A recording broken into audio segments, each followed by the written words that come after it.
योग विद्या के अनुसार शिवा को द फर्स्ट योगी और आदि योगी माना जाता है।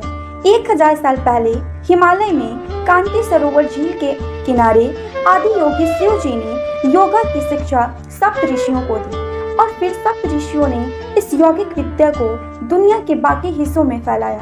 पर माना जाता है कि भारत में इस यौगिक विद्या को सबसे ज्यादा एक्सेप्टेंस मिला। The practice of yoga was started during the Indus Valley civilization in northern India over 5000 years ago। ऐसा इसलिए कहा जाता है क्योंकि इंडस वैली सिविलाइजेशन से कुछ सिल्स मिले जिस पर यौगिक postures clearly visual and depict किए जा सकते हैं। Yoga was first mentioned in Rig Veda.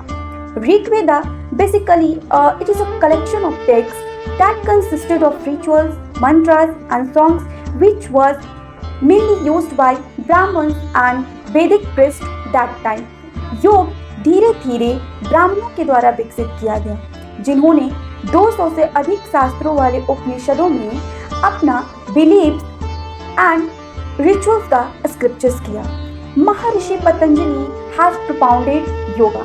Patanjali ने ऑलमोस्ट 200 योग सूत्रों में से 27 सूत्र को कॉडिफाई किया जो कि आज के योगिक नॉलेज का मेन सोर्स बना। Now I am going to discuss 2 sutras which will define yoga. The first one is Yoga Chitta Vritti Nirodha. It means yoga helps in removing the fluctuation of mind. Second, Tara Drusto Swarupe Avasthanam. It means self resides in its own nature or essence. हमारे कुछ Indian scholar like Swami Vivekananda ने अपने Chicago भाषण के दौरान पूरे विश्व को इंडियन योगा की जानकारी दिया। परमहंस योगानंद ने भारतीय योग का नाम पूरे यूरोप में ऊंचा किया और 32 साल तक यूनाइटेड स्टेट ऑफ अमेरिका में योगा एंड मेडिटेशन के बारे में बताया।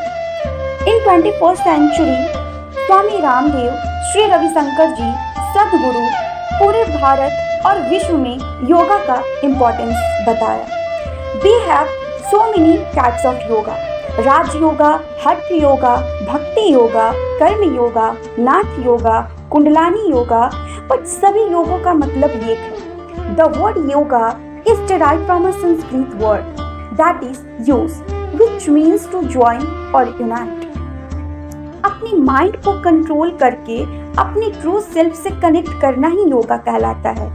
Yoga is the union of body, mind and spirit. Yoga is bringing harmony in thought, word and deed।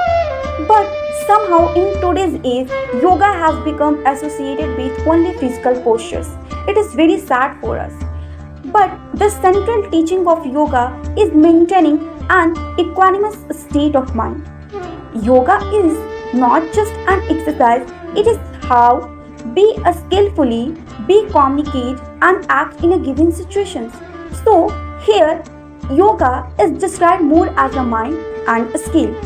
The ability to remain centered in adverse situation is yoga, while postures make the body healthy and pranayam and meditations take the mind breathing। Yoga कोई एक धर्म नहीं है। Yoga is a way of living that aims toward a healthy mind and a healthy body। So let's start our yoga presentation।